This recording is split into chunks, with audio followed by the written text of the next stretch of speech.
Greetings, fellow Luddites and Flat Earthers. Hello, kitty. Well, this is a long story, but I'll try to keep it brief. As you can see, this is our granddaughter's car. And she's got a bad wheel hub assembly. It makes a nasty roaring noise going down the road. So I looked at a few YouTube videos. Seemed simple enough to replace. Normally, there's 4 bolts behind that backing plate that hold all that assembly to this area where you can see the 4 bolts go. And you essentially take the tire off, pull the caliper assembly away, hang that up out of your way, disconnect the ABS sensor, take the 4 bolts out, this comes out, and this hub should separate from that backing plate. But over the years, they have become one.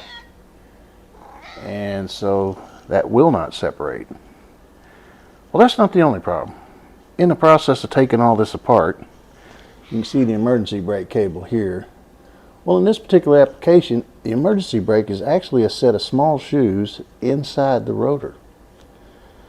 And to get all this apart and to get more access to try to separate these 2 components, I decided to take the emergency brake or parking brake assembly apart, and in the process of that, snap this bolt off, which I had to re-tap and put for a new bolt because this cable is a victim of supply chain issues, and Toyota tells me that it might be mid-November before I could get access to this cable.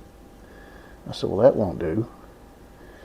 So yeah, long story shortened up. Now we've got all the parts that I need to finish this job except for the backing plate. And I should get one of those by the end of the week. Again, it's on back order, but it apparently is available. So when I first backed the car in here, I thought, you know, I probably should back it in here far enough to where I can work on it and yet be able to close the garage door, because you never know about these things. It might take a while to, you know, and here we are 3 days later, and we've got another probably 3 more days before we get all the parts we need to put it back together.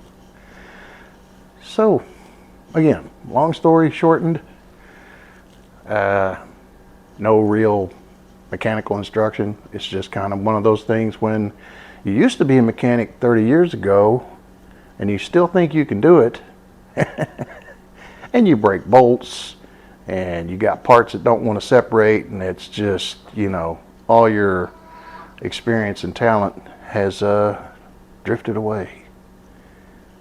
But we'll get it back together, and hopefully the granddaughter will be happy and the noise will go away. And I think what's happened over the years and she's had this car a little over a year. When she first got it, it sounded like it had a rear wheel bearing making some racket. I didn't put too much stock into it, but then my daughter says, hey, you need to drive Ashton's car because it's making a loud noise. Sure enough, drove it. Hey, it's got a bad wheel hub. This one is the bad one. We bought hubs to replace on both sides. This one here kind of makes a noise when you spin it. The other one is pretty quiet and smooth. And I think the reason that these 2 components have become one is the heat generated by that bad bearing has fused all that metal together. I think that also contributed to that bolt breaking off, the parts being rusty looking. The other side's not nearly as bad. So anyway, that's a little over 4 minutes of long story being short. So until next time, fellow Flat Earthers and Luddites, goodbye for now.